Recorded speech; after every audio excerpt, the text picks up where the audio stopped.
यही वही औरंगजेब है जो अफगानिस्तान से लेकर बर्मा तक आज जो भारत कहते हो, महान भारत करते हो, महाभारत कहते हो। मोदी और मोदी के औलादों को मैं कह देना चाहता हूं कि सुन लो आरएसएस के लोगों, इस टुकड़े टुकड़े के भारत को अगर किसी ने महान भारत बनाया है तो मोदी के खानदान के लोगों ने नहीं बनाया है, औरंगजेब रहमतुल्लाह अलैह ने बनाया है। और आज औरंगजेब की नस्लों पर तुम आवाज उठाते हो। इस मुल्क में सबसे बड़ा जो कसूर मुसलमानों से हुआ है, आजादी के वक्त मुसलमानों को सामने में क्या हुआ था? इस मुल्क को बंटवाने में जितना जिन्ना और मुस्लिम लीग पागल थी, उससे ज्यादा कसूर यहाँ के हिंदू लीडरों का भी था। यहाँ का मुसलमान अगर रह गया इस मुल्क में तो मोहब्बत की बुनियाद पर रहा, औरंगजेब की विरासत लेकर रहा। मैं बिलखुसूस गैरतमंद नौजवान मुसलमानों से कहना चाहता हूँ कि मुसलमानों जरा मुड़कर दिल्ली की तरफ तो देखो। दिल्ली के लाल किला की फसीलें तुमको पुकार पुकार कर कह रही है कि मुसलमानों तुम गर्दन झुका के क्यों जी रहे हो। कुतुब मीनार की बुलंदी तुमसे पुकार पुकार कर कह रही है।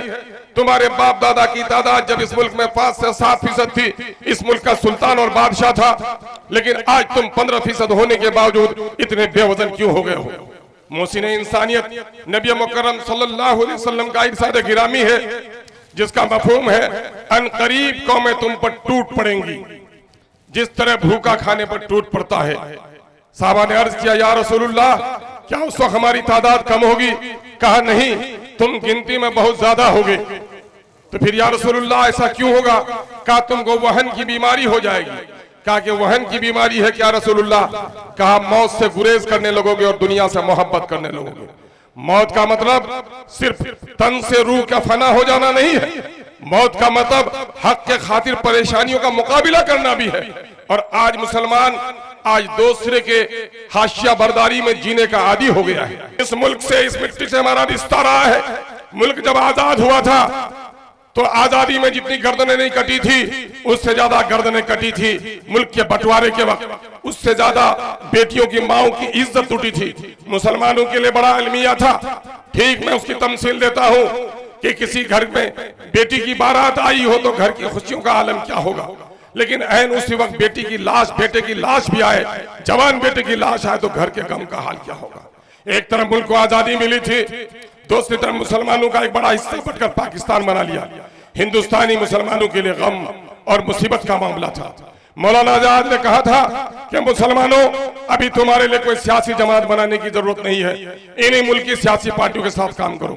कुछ दिनों के वक्त भी गुजरे, केरल के मुसलमानों ने कहा कि मौलाना, आसाम के 35% मुसलमान आपकी बात मान सकते हैं, वेस्ट बंगाल के 30% मुसलमान आपकी बात मान सकते हैं, लेकिन हम तो गैरत रखते हैं, हम बगैर सियासी जमात के इस मुल्क में नहीं रह सकते। चुनांचे केरल के लोगों ने अपनी सियासी जमात खड़ी की। गवाही दो, केरल के मुसलमानों की हालत अच्छी है 24% या 35%? आसाम के मुसलमानों की हालत अच्छी है, केरल के मुसलमानों की हालत अच्छी है? बोलो। वही पटेल के जमाने में पुलिस एक्शन हुआ, ऑपरेशन पोलो हुआ, हैदराबाद के इलाके में 1 लाख से ज्यादा मुसलमानों की गर्दनें काटी गई। 5-7 साल गुजरे, बैरिस्टर सैयदुद्दीन ओवैसी के दादा मरहूम मगफूर जनाब अब्दुल वाहिद ओवैसी ने फिर MIM का झंडा बुलंद किया। मसलिहत पसंद लोगों ने, डरपूक और कमजोर लोगों ने, मुफाद परस्त लोगों ने, गुलामाना ज़हनियत के लोगों ने कहा, ए ओवैसी, ए अब्दुल वाहिद, इतनी गर्दनें कटी हैं, तुमको इत्मीनान नहीं हुआ क्या? और भी तू गर्दन कटवाना चाहता है? फिर अपनी पार्टी का झंडा बुलंद किया। क्या कहा अब्दुल वाहिद ओवैसी ने? कान खोलकर सुन लो नौजवानों, कि तुम बगैर सियासी जमात के इस मुल्क में जीना चाहते हो? यकीन जानो, अगर तुमने अपनी सियासी जमात नहीं बनाई तो तुम्हें गर्दन झुका के जीनी पड़ेगी। और जब गर्दन झुका के जियोगे तो तुम्हारी नस्लों से गुलाम जन्म लेगा। मैं सियासी झंडा उठाता हूं, मेरी गर्दन अगर काटी भी जाएंगी तो मेरी नस्लों से सरदार जन्म लेगा। और आज ये बात हरफ बरफ साबित है कि जिस कौम ने अपनी सियासी जमात बनाई, आज 12% तेलंगाना का मुसलमान, हैदराबाद का मुसलमान इज्जत से जी रहा है कि 12% मुसलमान महाराष्ट्र का जी रहा है। 35% मुसलमानों को इज्जत है जो आज हैदराबाद में है। अभी अतर फारूकी बता रहे थे कौम का इतिहाद देखना, तो वहां देखो। मिन जुमला ये बात कहना चाहता हूं, सुन लो, अब्दुल के जिस्म का वजन 90 किलो हो, अब्दुल की दोनों टांग कट जाए 30 किलो की, अब्दुल जिंदा है। दोनों बाजू 10 किलो के कट जाए, अब्दुल जिंदा है। लेकिन अगर गर्दन कट जाए 4 किलो वजन की, तो अब्दुल नहीं है, अब्दुल की लाश है। जान लो, जिस जिस्म में गर्दन नहीं, सर नहीं है, वो लाश है। जिस कौम का कोई लीडर नहीं है, वो भी लाश के मानिंद है। इसलिए आज हम अपना लीडर बनाना चाहते हैं।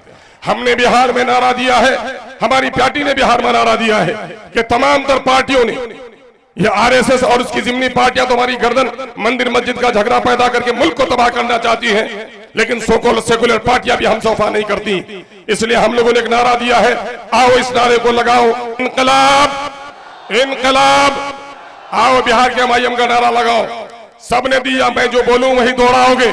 सबने दिया है हमको चोट, सबकी जबान से निकले, सबके बाजू ऊपर उठे, मुट्ठी में इत्तेहाद की अलामत हो कि सबने दिया है हमको चोट, सबने दिया है हमको चोट। सबके दिल में है खोट, सबके दिल में है खोट। अब न देंगे इन बेईमानों को वोट, अब न देंगे इन बेईमानों को वोट। अब अपनी पार्टी अपना वोट, अपनी पार्टी अपना वोट। इनकलाब इनकलाब।